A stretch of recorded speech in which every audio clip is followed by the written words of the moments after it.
যে বদনাম বাবাজার হয় না যে বদনাম তরিকতের আমল করে কত ভাই উঠিল উপরে মুর্শিদ মুসিহদৌলা বাবা কত ভাইয়ে আমল করে তরিকতে উঠিল উপরে আমায় গো শুনো জারে আমলা মার গো মুর্শিদ আমায় শোনো জারে আমলা মার গো মুর্শিদ চাঁদ হয় না যে বদনাম বাবাজার হয় না যে বদনাম আমি আল্লাহ রাসূল পাইতে আমি বায়াত হইলাম বাবা আল্লাহ রাসূল পাইতে আমি বায়াত হইলাম মুসহদৌলা চাঁদ হয় না যে বদনাম কতবার টাকা লয়া তোমার কাছে দেহা দিয়া রে মুর্শিদ কতবার টাকা লয়া তোমার কাছে দেহা দিয়া রে আমি থাকি চা আমার না ইনকাম মুর্শিদ আমি থাকি চা আমার না ইনকাম মুর্শিদ চাঁদ হয় না যে বদনাম বাবাজার হয় না যে বদনাম বাজার আল্লাহ রাসূলের হাতে মুর্শিদের কাছে বায়াত হয়েছে আল্লাহ এবং রাসূল পাওয়ার জন্য কথা কোন ঠিক কিনা আর জবান খুলে বলতে হবে ঠিক কিনা বাবা অনেক দরবার আছে যেই দরবারে গেলে আপনারা হয়তো অনেক সময় চিন্তা করেন পীরে এমন অনেক পীরের দরবার পাওয়া যায় যেখানে নামাজ লাগে না পূজা লাগে না কিন্তু আমি জানতে চাই এই সৈয়দপুর দরবার শরীফে আসলে আজ রাসূল হুজুর গেলাম মা বাবার খেদমতের কথাও বলেন নামাজের কথাও বলেন ইবাদতের কথাও বলেন তরিকতের কথাও বলেন কথা বলেন ঠিক কি না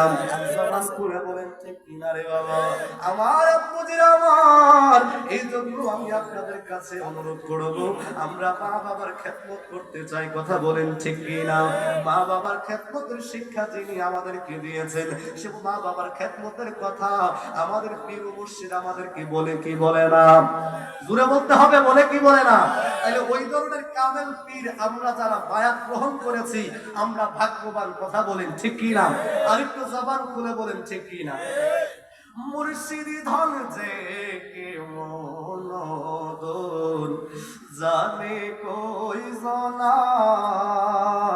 জনাই যে জলছি দে সে দল কিলে এমন বান্ধব কেহ নাই ববে এমন বান্ধব কেহ নাই প্রাণের মুর্শিদ আমার মনের বে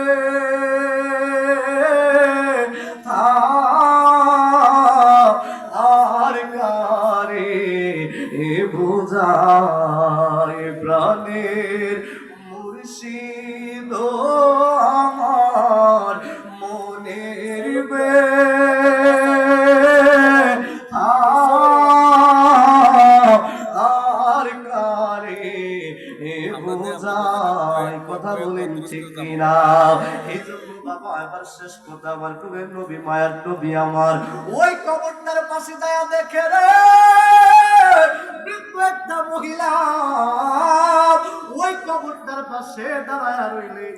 আমার মনে এই কবরটার ভিতরে যে শুয়ে রইলেন তিনি আপনার কি হয়? মহিলাটা ডাক দিয়া কই হুজুর এই কবরটার ভিতরে যার লাশ তিনি অন্য কেউ না, তিনি আমার আদরের সন্তান। জুড়ে জুড়ে কি আল্লাহু আকবার বলা যাবে না? আমার নবী ডাক দিয়া কই মা ও বৃদ্ধা মা, এই কবরের ভিতরে তোমার সন্তান কি অবস্থায় আছে তুমি জানো নি? ওই মহিলা সাহাবীটা ডাক দিয়া কই নবী গো আল্লাহ এবং তার রাসূল ভালো জানে, আমি জানি না। সাহাবীদের আকীদা হলো আল্লাহ এবং রাসূল জানে, আর আব্বু দেশের কারমুলা নবীর আকীদা হলো আমার নবী কিছু জানে না। জোরে জোরে কি নাউজুবিল্লাহ বলা যাবে না? আব্বু দেশের ভাইরাল বক্তার আকীদা হলো আমার নবী কাউবয়। নাউজুবিল্লাহ কি কইতেন না? আব্বু দেশের তাফসীর মাহফিলের ওয়াজ হলো আমার নবী 2 দিরহামের বিনিময়ে আমার নবী নাকি রাখাল বকরি চালাইছেন। নাউজুবিল্লাহ কইবেন না? ওই মহিলা বলেন নবী গো আল্লাহ এবং তার রাসূল ভালো জানে। আমার নবী কয় মা তোমার সন্তানটা কবরের ভিতরে জাহান্নামের আগুনের মধ্যে জ্বলতাছে। এবার মহিলাটা কি করছে জানেননি? মহিলাটা এবার চমৎকার ভাবে হাসতে শুরু করলেন। মহিলাটা হাসতে শুরু করলেন। নবী আমার ডাক দিয়া কই মা গো মা তুমি কি বুঝতে পারো নাই গো মা তোমার সন্তানের কবরে আযাব চলতেছে? মহিলা কই হুজুর আমি প্রথমবারে বুঝতে পারছি। আমার নবী কই মা মানুষের সন্তান বিপদে পড়লে কষ্টে পড়লে মানুষ কান্না করে তুমি কেন হাসো? মহিলা কই হুজুর জানি আমি কেন হাসতেছি আপনি জানেননি। কই কেন হাসো? ডাক দিয়া কই আমি এই জন্য হাসি আল্লাহ যে আমি পাগলির দোয়াটা কবুল কইরা লাইছে। এই জুরে কি আল্লাহু আকবার কইতেন না বাবা? মহিলা কই হুজুর আল্লাহ যে আমার দোয়া কবুল করছেন এই জন্য আমি মহিলা হাসতেছি গো নবী আমার। আমার নবী কই তুমি কি দোয়া করছো? মহিলা কই নবী গো আমার সন্তান তারা বড় মায়া কইরা লালন পালন করছে, কিন্তু আমার সন্তানটা আমারে কষ্ট দেওয়ার কারণে আমি মা সর্বশেষ তার জন্য অভিশাপ কামনা করলাম।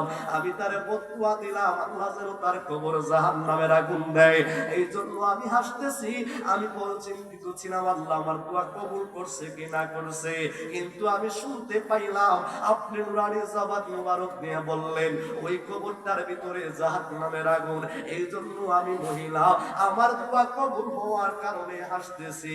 ওই দিক দিয়ে মুসা নবীর উম্মত মায়ের দোয়ার কারণে আমার আল্লাহ মুসা নবীর সাথে জান্নাতে বানায়া দেয়। এই দিক দিয়ে আমার নবীর উম্মত মায়ের বদদুয়ার কারণে আল্লাহ কবরের ভিতরে আযাব দেয়। আজকের মাহফিল থেকে একটা শিক্ষা নিয়ে যাইবেন, আপনারা সিদ্ধান্ত নিয়ে যাইবেন মায়ের দোয়া চাই না বদদুয়া চাই? দোয়া সুদোয়া না বদদুয়া? আর জবান খুলে বলতে হবে সুদেওয়া না বদদুয়া? বাবা সর্বশেষ একটা মুর্শিদে কালাম বলে আমি আবার শেষ করে দিব।